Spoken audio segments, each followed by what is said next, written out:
मरियम नवाज बड़ी गलती कर बैठी। नवाज शरीफ का जेल में जाने का रास्ता तैयार हो गया। कहा था ना ये काम ना करना, अब इसका अंजाम भुगतो। शहबाज शरीफ पूरे शरीफ खानदान पर चीख उठा। मरियम की एक गलती ने नवाज शरीफ की सियासत तबाह करके रख दी। अब इमरान खान वापस आएगा। मैंने पाकिस्तान आकर सबसे बड़ा ब्लंडर कर दिया। नवाज शरीफ भी घबरा गया। दोस्तों, मरियम नवाज ने वो कर दिया जो किसी ने सोचा तक ना था। अब नवाज शरीफ को जेल में जाना पड़ेगा। शहबाज शरीफ गुस्से से फट पड़ा। इमरान खान का काम आसान हो गया।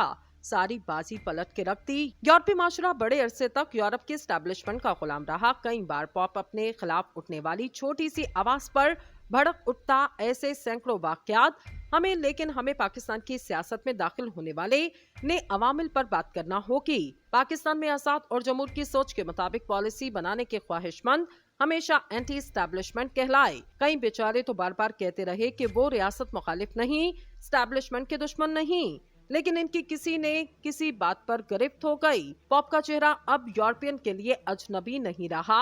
हम खुद तेजी से शुमाली कोरिया बन रहे, जहां भूख को कौमी फख्र के साथ जोड़कर एक दो खानदानों की असमत और उनकी औलाद को सैल्यूट किया जाएगा। ये हुक्मरान खानदान कहलाएंगे और बाकी रियाया।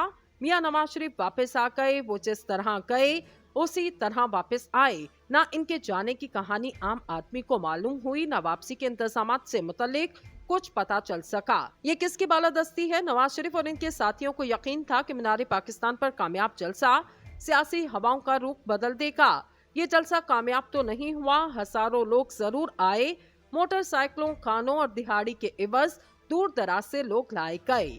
सीधी सी बात है, शहबाज शरीफ हुकूमत ने गरीब के चूल्हे पर जिस तरह पानी डाला, इसके बाद किसी की हिम्मत ही नहीं अपनी दिहाड़ी जलसे के लिए छोड़े। लोग रोजगार की तलाश में मारे मारे फिर रहे। इन गरीबों को दिहाड़ी और खाने का लालच दिया गया और वो मीनार पाकिस्तान देखने आ गए। इस जलसे में नौजवान ना होने के बराबर थे। अक्सर शुरका वो थे जिनकी उम्र 40 बरस से जायद थी। मतलब मुस्लिम लीग, नवाज, पीपल्स पार्टी जैसे अंजाम की तरफ बढ़ रही। मीनार पाकिस्तान के सब्ज़ाजार में ऐसे जलसों में हुए जिनमें खानदानों का हर फर्द शामिल हुआ। यूनिवर्सिटी और कॉलेजेस के तलबा और तालिबात, मिडिल क्लास के पढ़े लिखे सुलझे लोग, आइन और कानून और सियासी जमात के किरदार से वाकिफ लोग, नन्हे मुन्ने बच्चे भी इस सियासी सरगर्मी का हिस्सा नजर आते थे। मुस्लिम लीग नून के जलसे में हर फर्द दूसरे से बेगाना और बेखबर था। यूं लगता था गोया पुलिस, LDA, महकमा माल के लोगों को जलसा भरने का टारगेट एक बार फिर से दिया गया। लाहौर के मकामी लोगों की अक्सरियत ने इस जलसे को मुस्तरद किया।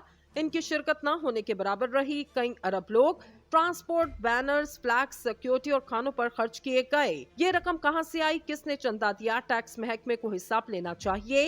एक राय ये है कि नवाज शरीफ को सियासत की इजाजत देकर दूसरी जमातों के लिए मौका पैदा कर दिया गया और वो भी जलसे जुलूस निकालें। अकल वालों के लिए निशानी ये है कि ज़ेरे अताब जमात को शहर में जलसा करने की इजाजत नहीं मिली। कहना में पेंडाल लगाने का कहा गया। खैर, नवाज शरीफ हो या आसिफ जरदारी, सियासतदान के लिए किसी पर पाबंदी बरकरार रखना मुमकिन नहीं होता। हमें उम्मीद थी कि कानूनी कार्रवाई का सामना करने से कबल नवाज शरीफ मीनार पाकिस्तान वाले जलसे के जरिए मुल्क के मसाइल का हल पेश करेंगे। लोगों ने इनका खिताब सिर्फ इसी वजह से सुना। इन्होंने अपनी हुकूमतों को गैर आईनी और जबरदस्ती खत्म करने पर बचा तौर पर सवाल उठाया। इनके तहफ़्फ़ुज़ात दुरुस्त हैं और हर पाकिस्तानी यही चाहता कि वो जिस जमात को वोट दे, इसे इक़्तिदार से निकालने के लिए साजिश ना की जाए। लेकिन क्या करें, नवाज शरीफ की अच्छी बातें उनके माजी के ट्रैक से हम आहंग नहीं। इन्होंने मुल्क के इंतहाई मुहब्बे वतन लीडर हैं। बेनज़ीर भुट्टो को सिक्योरिटी रिस्क कहा। इन्होंने 2006 में मिसाक़ जमहूरियत में वादा किया पाकिस्तान पीपल्स पार्टी की हुकूमत गिराने के लिए एस्टैब्लिशमेंट से मदद नहीं लेंगे। लेकिन यूसुफ रज़ा गिलानी के खिलाफ काला कोट पहनकर खुद अदालत में पेश हो गए। इन्होंने अपने सियासी मुखालफिन की किरदार कशी की रवायत डाली। सियासत में दौलत का इस्तेमाल आम करके अच्छे लोगों के लिए सियासत के दरवाजे बंद किए। इन्होंने अपनी हुकूमत खत्म होने के बाद सियासी जिद्दोजहद से नहीं, हर बार डील से वापसी की। इस डील के नतीजे में वो अवामी एजेंडे के बजाय एस्टैब्लिशमेंट के एजेंडे के यरगमाल रहे। एक बार फिर हुकूमत में आ भी जाएं तो वो आटा, दालें, घी और चावल सस्ते नहीं करेंगे, नए टैक्स लगाएंगे, गैर पैदावारी कर्जों की नई गुठड़ी उठा लाएंगे। बताया जाए मईशत बहाल हो रही, लेकिन होगा ये कि मईशत की रगों से खून निचोड़कर हुक्मरान अशराफिया का पेट भरा जाएगा। पाकिस्तान कुछ अरसे से खित्ते में तन्हा होने के एहसास में मुब्तला है।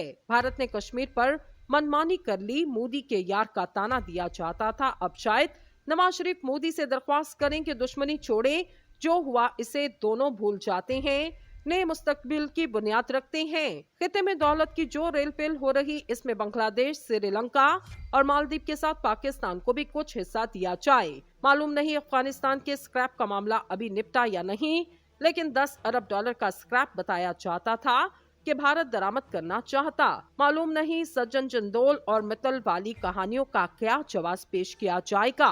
नवाज शरीफ की वापसी को बहरहाल सियासी तनाव में वाज़ेह कमी की अलामत करार दिया जा सकता। इनकी जमात ने स्टैब्लिशमेंट को नाको चने चबवा दिए। इन्होंने तीसरी बार स्टैब्लिशमेंट को हराया।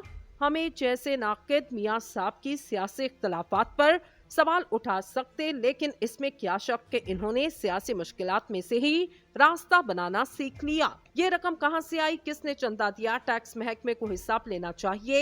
एक राय ये है कि नवाज शरीफ को सियासत की इजाजत देकर दूसरी जमातों के लिए मौका पैदा कर दिया गया, और वो भी जल्द से जुलूस निकालें। अकल वालों के लिए निशानी ये है कि ज़ेरे अताब जमात को शहर में जलसा करने की इजाजत नहीं मिली। कहना में पेंडाल लगाने का कहा क्या। खैर, नवाज शरीफ हो या आसिफ जरदारी, सियासतदान के लिए किसी पर पाबंदी बरकरार रखना मुमकिन नहीं होता। हमें उम्मीद थी कि कानूनी कार्रवाई का सामना करने से कबल नवाज शरीफ मीनार पाकिस्तान वाले जलसे के जरिए मुल्क के मसाइल का हल पेश करेंगे। लोगों ने इनका खिताब सिर्फ इसी वजह से सुना। इन्होंने अपनी हुकूमतों को गैर आईनी और जबरदस्ती खत्म करने पर बचा तौर पर सवाल उठाया। इनके तहफ़्फ़ुज़ात दुरुस्त हैं और हर पाकिस्तानी यही चाहता कि वो जिस जमात को वोट दे, इसे इक़्तिदार से निकालने के लिए साजिश ना की जाए। लेकिन क्या करें, नवाज शरीफ की अच्छी बातें उनके माजी के ट्रैक से हम आहंग नहीं। इन्होंने मुल्क के इंतहाई मुहब्बे वतन लीडर हैं। बेनज़ीर भुट्टो को सिक्योरिटी रिस्क कहा। इन्होंने 2006 में मिसाक़ जमहूरियत में वादा किया पाकिस्तान पीपल्स पार्टी की हुकूमत गिराने के लिए एस्टैब्लिशमेंट से मदद नहीं लेंगे। लेकिन यूसुफ रज़ा गिलानी के खिलाफ काला कोट पहनकर खुद अदालत में पेश हो गए।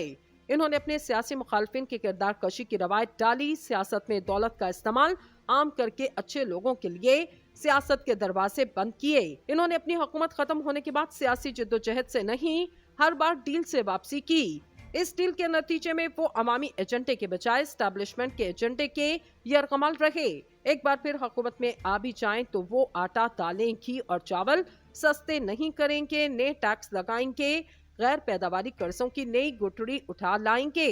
बताया जाए मईशत बहाल हो रही, लेकिन होगा ये कि मईशत की रगों से खून निचोड़कर हुक्मरान अशराफिया का पेट भरा जाएगा। पाकिस्तान कुछ अरसे से खित्ते में तन्हा होने के एहसास में मुब्तला है। भारत ने कश्मीर पर मनमानी कर ली, मोदी के यार का ताना दिया जाता था। अब शायद नवाज शरीफ मोदी से दरख्वास्त करें कि दुश्मनी छोड़े, जो हुआ इसे दोनों भूल जाते हैं, नए मुस्तकबिल की बुनियाद रखते हैं। खिते में दौलत की जो रेल पेल हो रही, इसमें बांग्लादेश, श्रीलंका और मालदीव के साथ पाकिस्तान को भी कुछ हिस्सा दिया जाए।